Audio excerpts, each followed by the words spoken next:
Some Iraq news posted by Clare at KTFA September 22, 2024.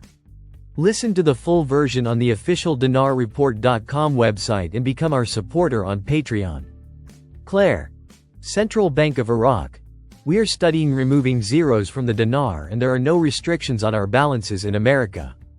September 22, 2024. The Central Bank of Iraq reduced, on Sunday, its reliance on the US dollar in commercial transactions, adding that the project to remove zeros in Iraq is under continuous review and study. Countries remove zeros from their currency to revalue their national currency and simplify financial transactions. This is done by removing a specific number of zeros from the nominal value of the currency, making it appear less inflationary and more stable. In this context, the governor of the Central Bank of Iraq, Ali Mohsen al-Alak, confirmed that the central bank responded to global economic challenges such as rising energy and raw material prices. By amending some monetary policies in line with the international situation and to enhance confidence in the Iraqi dinar and prevent a sharp decline in its value. Al-Alak added that the Central Bank of Iraq increased its holdings of foreign exchange and gold reserves to enhance the country's financial position and stability, in order to enhance its ability to confront potential economic crises. Clare. Erbil transfers 91 billion dinars to Baghdad, September 22, 2024. Baghdad. The Ministry of Finance and Economy in the Kurdistan Regional Government announced today, Sunday, the transfer of more than 91 billion dinars to the account of its federal counterpart.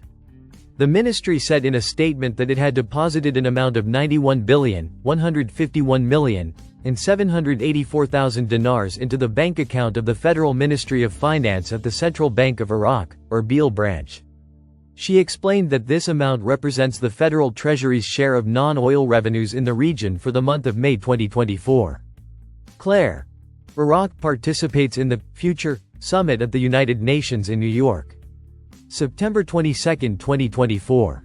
The chairman of the Communications and Media Commission, Ali Al-Muwayed, represents the Republic of Iraq in the Future Summit, which is being held over 4 days at the United Nations headquarters in New York City, before the start of the General Assembly. The Communications and Media Commission said in a statement today that Iraq's participation in this important international event comes to enhance its role in discussing major global issues and contributing to formulating the Charter of the Future. The Future Summit is one of the most prominent events hosted by the United Nations, focusing on 5 main tracks including sustainable development and finance, peace and security, the digital future for all, youth and future generations, and global governance. The summit also includes pivotal issues that intersect with all the work of the United Nations, such as human rights and the climate crisis. The authorities' delegation also held a number of side events and dialogues related to the summit topics. The formulation of the Charter of the Future, and working to play a pivotal role in its implementation, according to the authorities' statement. Clare. Al-Sudani attends the opening of the Future Summit on Facing Future Challenges. The Future Summit on Facing Future Challenges began in New York on the sidelines of the 79th session of the United Nations General Assembly. The government statement, a copy of which was received by Euphrates News, stated, Prime Minister Mohammed Shia al-Sudani is attending the opening of the Future Summit on Confronting Future Challenges, which is currently being held on the sidelines of the 79th session of the United Nations General Assembly in New York. The Prime Minister will deliver Iraq's speech at the summit, he added. Clare. Kuwaiti decree to avoid double taxation and prevent financial evasion with Iraq. September 22, 2024. Kuwait announced the issuance of a decree approving an agreement with Iraq aimed at avoiding double taxation and preventing financial evasion with regard to taxes on income and capital.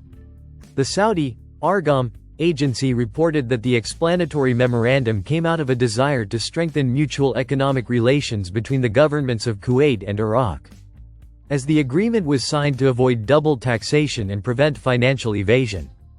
Article 1 of the agreement indicated that it applies to persons residing in one or both of the contracting states, while Article 2 stipulated the taxes covered by this agreement. The agreement includes a definition of dividends, which means income from shares, beneficial ownership, founders' shares or other rights not representing debt claims, as well as participation in profits. It also includes income from other corporate rights, such as income from shares, according to the laws of the contracting state of which the company distributing the income is a resident. The agreement stipulated the necessity of exchanging confidential information between the competent authorities in the two countries, related to the implementation of the provisions of this agreement.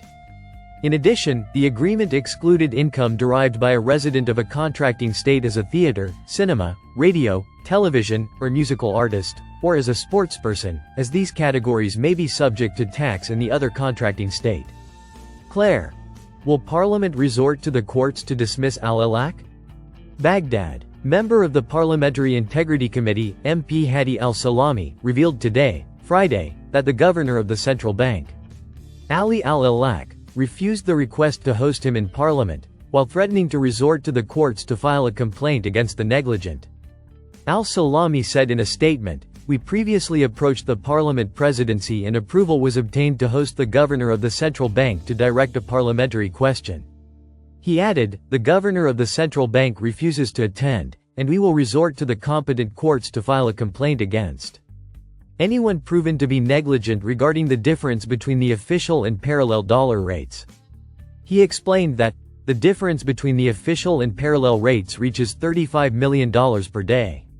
Listen to the full version on the official dinarreport.com website and become our supporter on Patreon.